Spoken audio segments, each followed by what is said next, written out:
Hey there, my name is Chris Acton with Acton Creative, and this is a hand-woven experience, episode 64.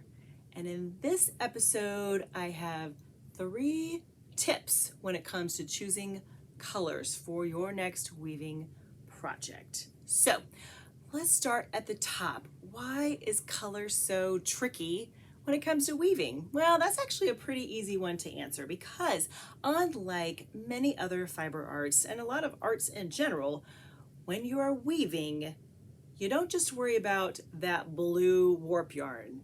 You worry about the blue warp yarn that's going to interact with the pale yellow weft yarn. It's always about the relationship, how the colors are interacting with each other between the warp and the weft. Let me give you an example to show what I'm talking about. So look at this piece here.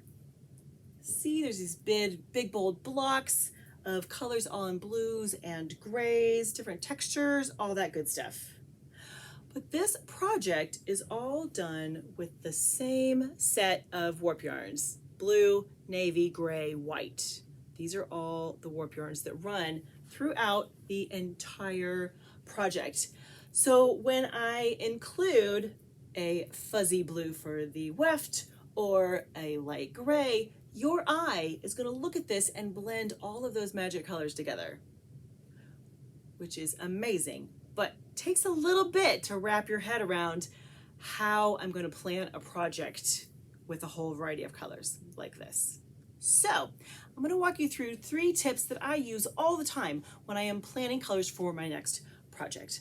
Tip number 1, pick your favorite color, or a color that you saw recently, or a brand new yarn or something. The point is to choose one. You have one color as the focus. In this case, for today, I'm choosing a nice hot orange, which I love, and also as a nod to my brother, who this is his favorite color. So orange is the color on the brain. That's where I'm going to start building my colors for my project. So next up, I always like to include at least a couple colors in my warp yarns. Reverse back to episode 62 and you'll see why. So I need a color to go with my orange. I'm not sure where to go yet. So here is where your fancy color wheel comes into play. You guys remember these, right? When you're learning your Roy G. Biv as a kid, these are how all of the colors kind of relate and connect to each other. So here's my suggestion. Your orange here, pick a neighbor. Okay, so on one side I've got yellow, on the other side I've got red. So for today's exercise, we're gonna go with the red. It's a nice kind of lipstick red, which I love. And the 2 of them together are, I'll call them hot colors. I like that. So I've got my 2 colors together, my focal point, and I've got the neighbor as far as how I'm building my colors for the project. Next up, tip number 3 is going to be to add a neutral. And you may be thinking, Chris, I hate neutrals. I like all of the strong, bold, vibrant colors. Great, you should love all the strong, bold, vibrant colors. That is fantastic.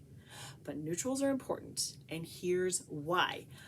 If you just keep adding more and more strong colors together, they cancel each other out. Have you ever noticed this? When you put a lot of really hot colors together and all of a sudden you're like, ooh, it's too much, it's too much.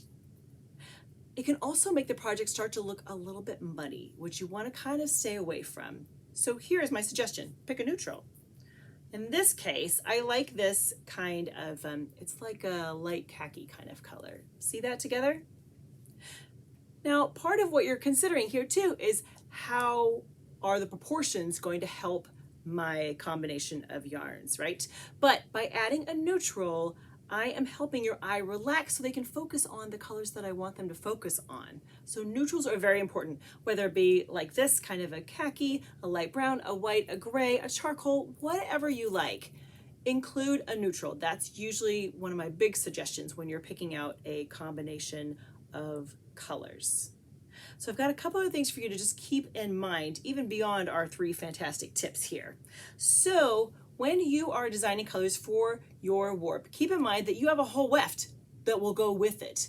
And sometimes you may be like, the colors in the warp are just kind of okay, but then the weft comes along and knocks it out of the park. Let me show you an example. So, see my fabric here? I used all variations of greens and a white here. Boy, talk about staying in one corner of the color wheel, right? I didn't venture very far when I was designing my warp. But when I went to add the weft to it, look at this. It's all navy. So from a distance then, your eye sees little green, little blue, kind of a little relief from the neutrals in there. It kind of all blends together in a really nice fashion. So here's another example. Let's unroll it a little more. Look at my grays. So here is like a light gray that interacts with the greens and looks very different from this, right? How about this one? Ooh, nice and bold. Look at that red. It has kind of a Christmas vibe, doesn't it? Because I have all the greens in the warp and I've got the reds in the weft. But it gives it a very different look, right? In some ways, you would never imagine that these two were related. So as you're designing your project, do not put so much pressure on your warp because you still have a weft that is going to interact with all of it. And on the flip side too, as you're designing your warp, don't become so wrapped up in it that it is the end of the world if it doesn't stay this perfect warp, because your weft gets a say in the project too. So let's review quickly our 3 points for today. Pick a color, your favorite color, the color du jour, whatever color you like. Make sure that is the focal point of your mix of colors. And then if you need some ideas, pick a neighbor. Look at the color chart, your color wheel, and pick one from either side. They're going to go together beautifully.